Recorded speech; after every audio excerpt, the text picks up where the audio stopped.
All right. Hey, Meg. Hey, Alex. Okay, so we are former 3Gs, as you know, and we're kind of making a survival guide for the XO2 project. Having survived it last year barely, we thought it would be very valuable to show you some of the tips and tricks and hints that we learned to make this project a lot easier.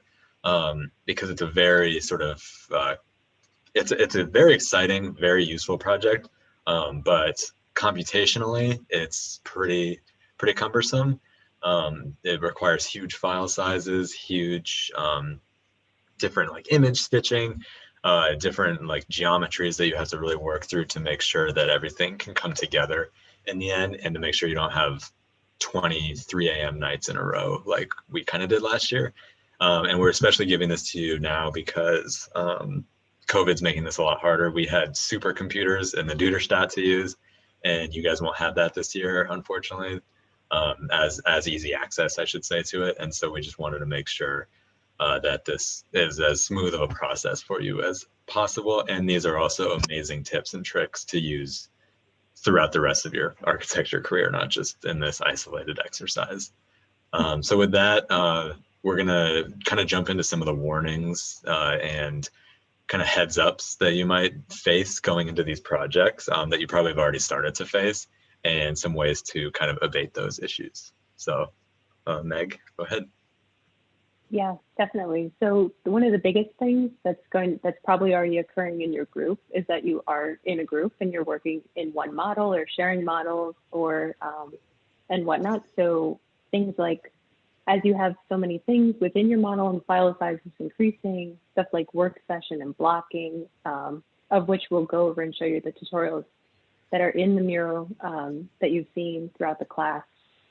And so file size is major. And it also, a big warning on that is to be strategic about the objects that you're using, specifically if you've downloaded objects, like how it's all of those SketchUp files like that we've used and things, like those are such heavy files. And a lot of the time it might be easier to download something and just remake it, really. Like use that download for a scale and then remake that within your own file so that you don't have to deal with a lot of the other unnecessary geometry. So that's like just an overall modeling warning, is that like that's just going to come up. And this really is like the first exercise in situation, which is so much fun, as Alex said, like so worth it, so great. But it is like the heaviest modeling start, really.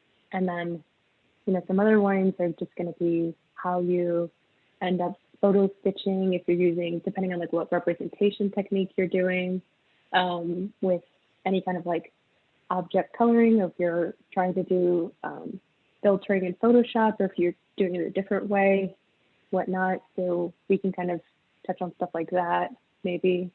Or if you're like going for like a very rendered look, stuff like exporting might be a warning moment of the file size. Yeah, and any other things that you can think of, Alex, of like just off the bat Yeah. warnings? Some file size things that I would recommend too is when you are, what Meg said, model your own stuff for sure. It's a lot. It takes a little bit more time to do it, but your files will be way smaller if you do it. And that's what's kind of hard about this project too, is it operates at two different resolutions where it's super zoomed out as the full image, and the file like details don't really matter. And then you zoom in on individual components, and in that case, it's nice to have sort of more holistic, clean looking images. But when you are modeling these things, try to avoid curved surfaces. Curved surfaces in Rhino are very complicated and require a lot of information. So that beefs up your file size. And then um, shadows, if you can keep your shadows lower, or actually even have your shadows as like a different operation entirely, and just export just shadows as opposed to the images too. If you can do that, that's super helpful. And yeah, shadows, and depending on like materials that you choose as well. Mostly working out of just plasters, typically the easiest way to do that. Once you start introducing transparencies, Or uh, metal. Yeah. yeah, or metals or anything reflective, yeah, be careful. Yeah, for sure. Yeah. And the zoom in part even made me think about what you had said. Well, and definitely like be strategic about your modeling in that a specific moment should be the most modeled or the most detailed, the most intricate. Yeah, definitely that. Like, be sure that you kind of have already like an overall choreography to your video in what you want to be showing. Like in my groups, we specifically zoomed into like the details of pipe and we wanted that to be super refined. And then everything else is like a surrounding entourage. Didn't really need to be like that established, I guess. Yeah. So keep that Exactly. in mind too. Yeah. So should I jump into the Miro now? Yeah, that'd be great. Cool. Okay. And So of course, everybody feel free to like scrub through this video as you need it to. We're just trying to give some warnings and heads ups and things to consider along the next, honestly, the next few months for you. Actually, the next few years seriously. or your life. Forever. Yeah, definitely. And so I'm sure a lot of you have started over in this area because it's a lot of the work session, as we mentioned, blocking, line work representation and such. Like, I know you made this video, Alex. Yeah, it looks like these arrows mean something. No idea what And that means. then, and then also the 0 degree axon steps, which is generating like different projections in your model. And this is also like just a really foundational way of setting up your objects Yep. for this exercise. Yeah. This is And what so we you used can last kind year. of, yeah, definitely. And you can already tell like how to be smart with your model is like you might have your original model unsheared, and then you have your sheared model for your video. So you have 2 copies so you don't ever lose anything. So once you shear something, then you'd have to unshear it and like it's like a hassle. But you wouldn't, if you already look at this, understanding it, like you don't exactly need the entire 3D object here. Like this might make your file really huge. You really only need like 2 faces, as you can tell. So it's like kind of think about yourself and like think about the video being in the view that it is and be smart about your modeling. That's one way to cut down file size right away. And then Yeah, any other, blocking oh, yeah, blocking work and work session. session. Yeah, those 2 green ones are killer. Those are maybe our 2 most suggested things for as you move forward with this project. Particularly blocking in this. I would actually both really. I wouldn't even weigh one over the other, but blocking, because blocking is going to help you make your objects all one sort of reference point. And then work session is going to make your whole file, since you'll be working as separate people in groups. Yeah, being able to refer to each other's projects will be a godsend without bogging your file down too much. Yeah, oh, definitely. And then in terms of anything else on here, this is what we're currently doing and talking about. Yeah, that seems pretty, I mean, obviously you've got a lot of your, like, if you want to apply different materials, there's tutorials here for that. Yeah. And now, do you want to jump into the file? Yeah, that's perfect. So we're going to kind of walk through our former files that we made last year that we somehow found and somehow still work on our computers. Really somehow, yeah. Yeah. I'm sure some of yours are starting to look like this already. So it's probably a pretty good time to focus on these. Yeah, I can't even, I'm sure definitely you all are getting to this point or like right before this point where you're arranging objects and then about to shear or have sheared anything.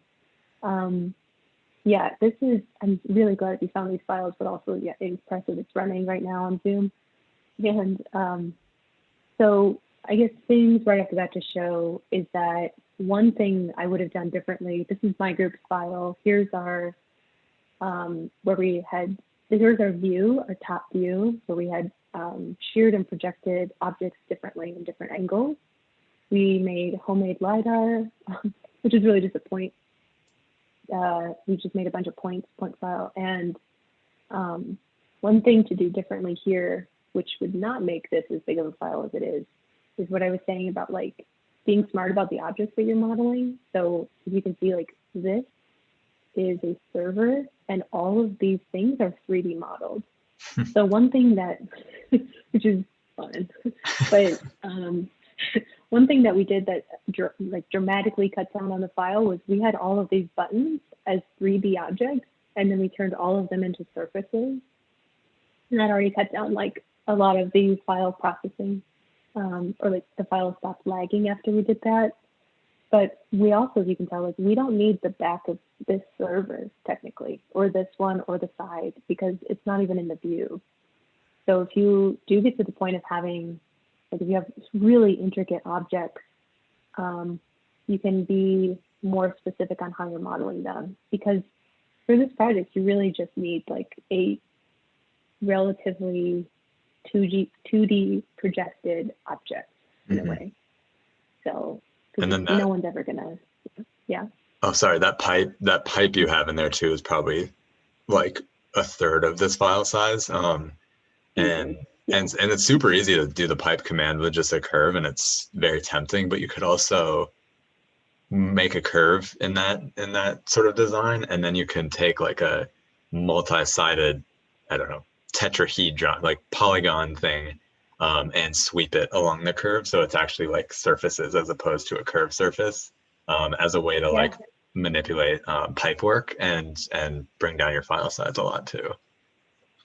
Oh, for sure. That's a great call. I hadn't even thought about that. Yeah, that's much better than just doing the basic pipe command and then leaving it as a mesh.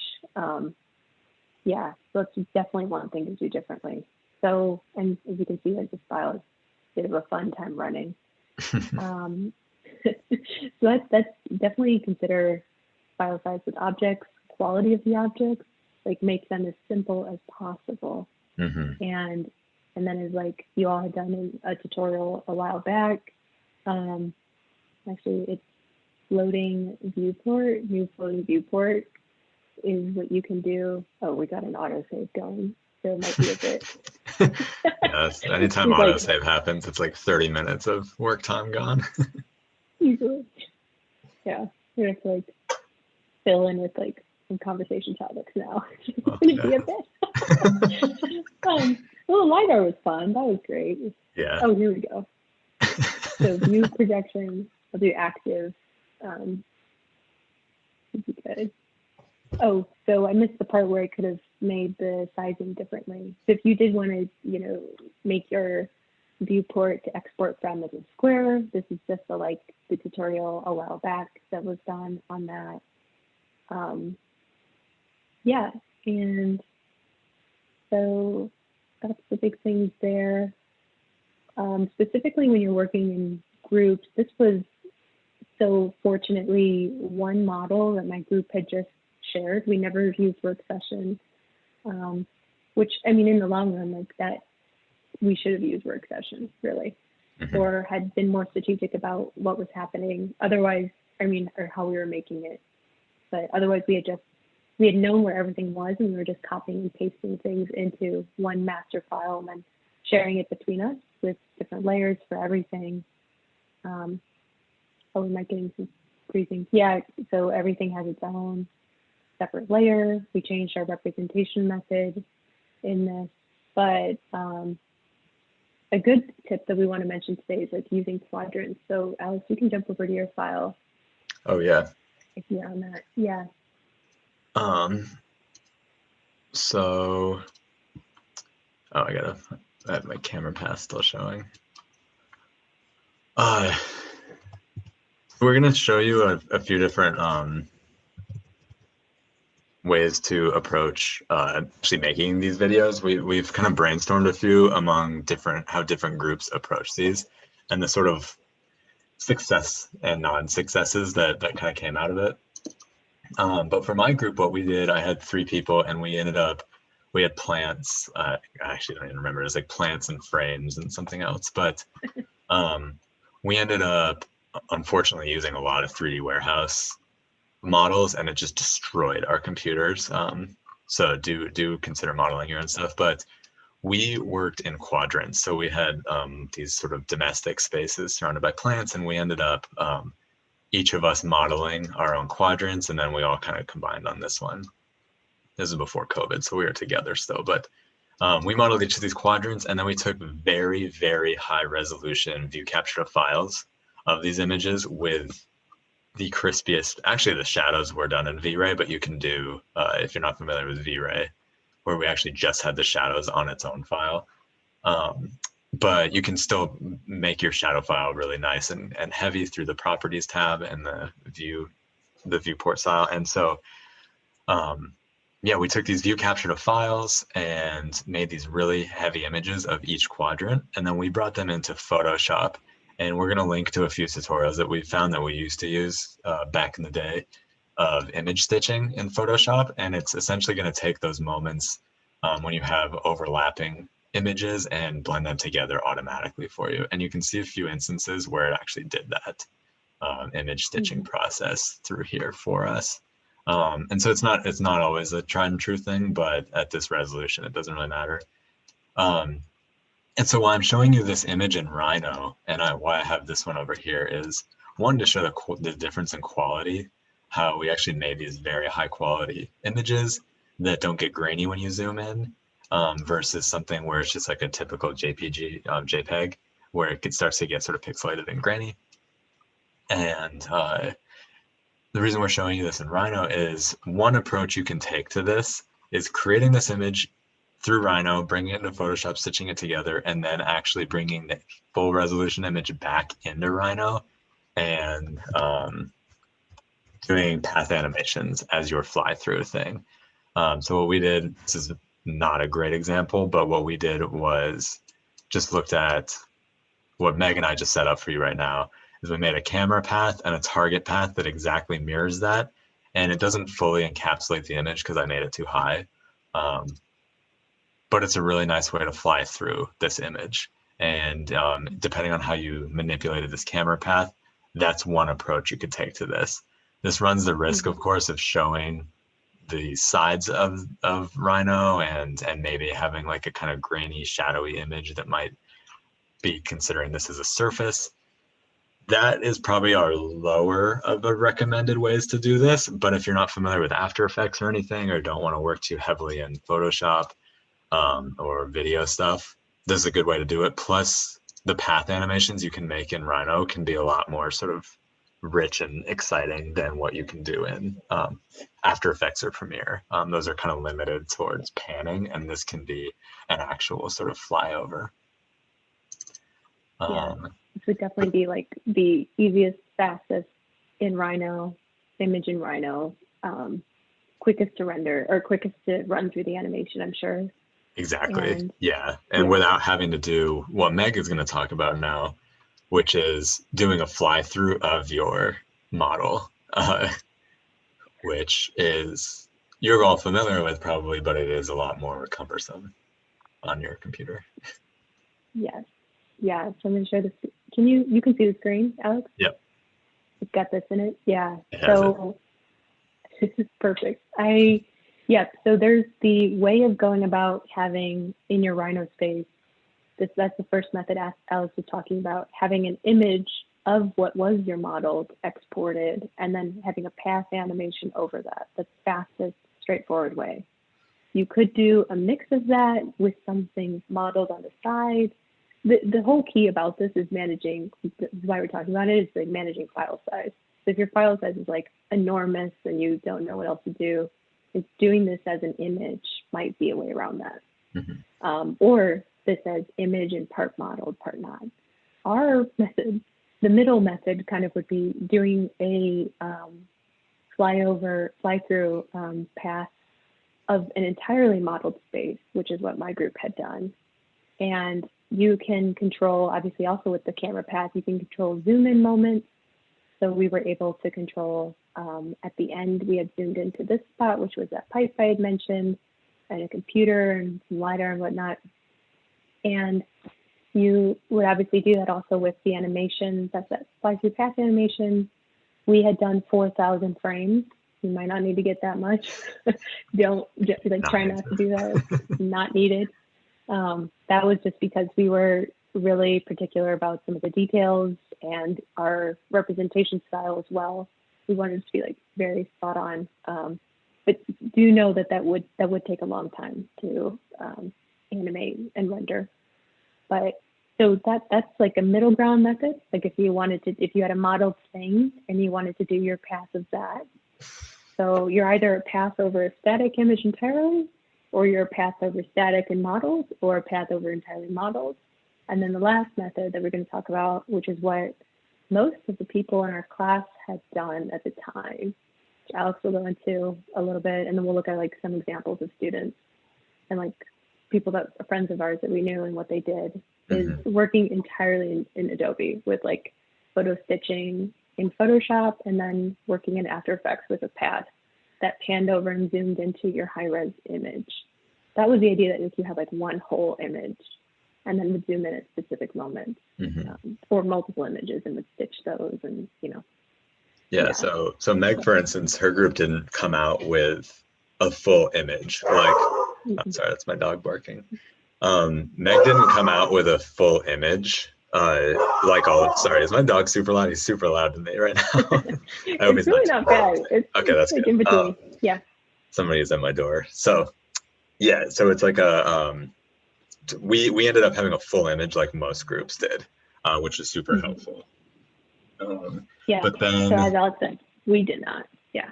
Yeah, exactly. And then that made it so we could actually stitch these pieces together and then bring them into After Effects and pan through it. And that's what I believe most groups did.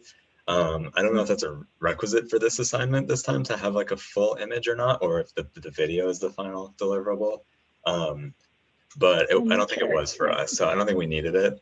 But that's what most groups approached, was quadrants, stitch it together, high res image, bring it into After Effects, pan through in After Effects.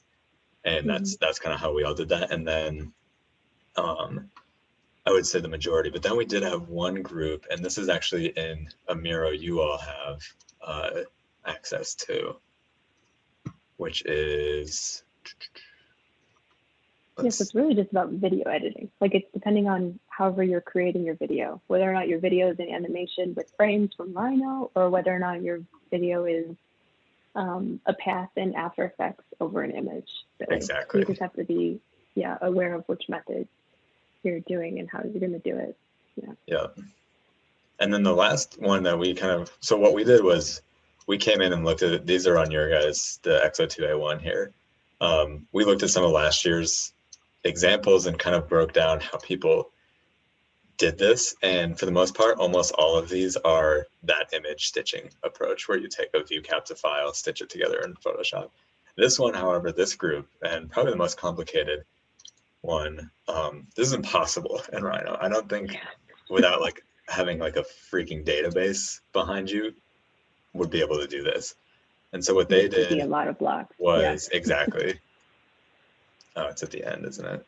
The final. So this is our guess. We actually haven't talked to them, but our guess is this is a lot of sheared objects that are transparent PNGs of single objects that are brought into Photoshop and then sort of laid out in Photoshop based on layering, and then sort of arrayed in Photoshop, brought in as groups. So essentially I assume their file was like 1,000 layers, then grouped as smart objects. But if you're comfortable working in Photoshop, this is a great way to do that. And you can see these moments of Photoshopping where this curve hits and these like the suit's cut off and there's some sort of like layer of masking and stitching here too. But yeah, we are assuming that this is a layering in Photoshop to create these kind of giant scenes. And so that's one way to do it too, is working with individual objects, saving those in a sheared projection. And in this case, they did some top projections too, bringing it into Photoshop and then creating a few different layers of those. So those are our three sort of suggested approaches, unless we miss anything, Meg. But yeah, so panning in Rhino, image stitching from Rhino, and then Photoshop approach. And definitely like easiest to hardest, and I wouldn't say really easiest to hardest, but like most time consuming to like, or least time consuming to most, and quality kind of falls on that scale too. Like obviously this group with the medical supplies, the quality of theirs was insanely good. Like you could see the detail of as they zoomed into specific moments.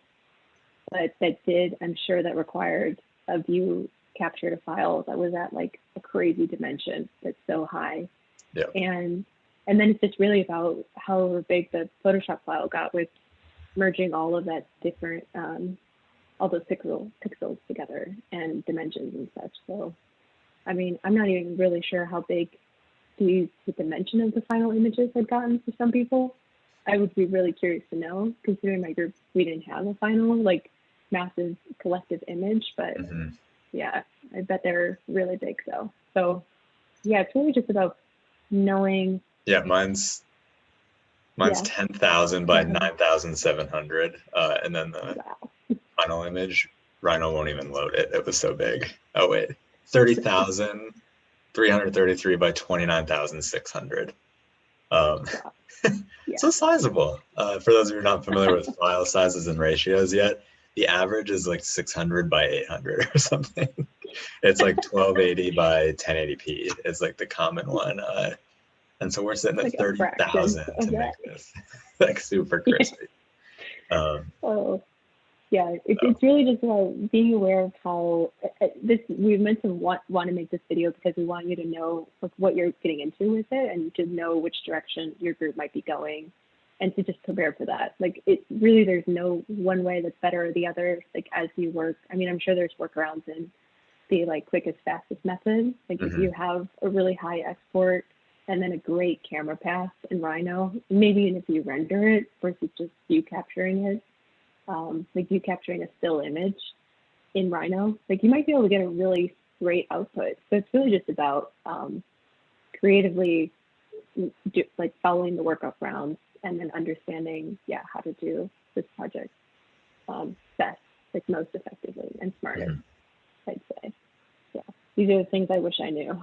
Yeah, exactly. Yeah, and that's what we'll title the video, I'm sure, after is like, is essentially a behind the scenes of XO2 and things we wish we knew before, because truly all of this will save your life. I know this is a very long video and has like a lot of information in it, but yeah, this is stuff that we all learned truly two or three nights before this was due. So it's super helpful information.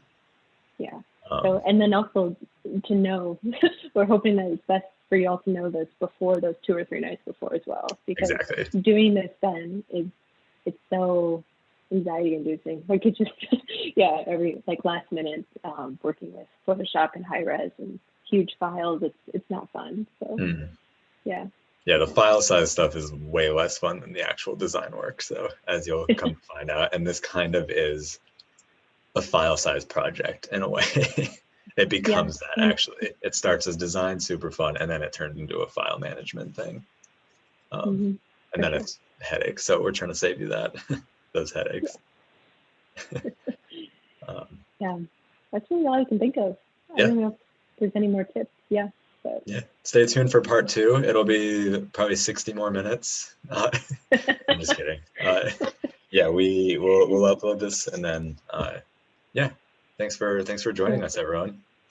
Good luck, everyone. We're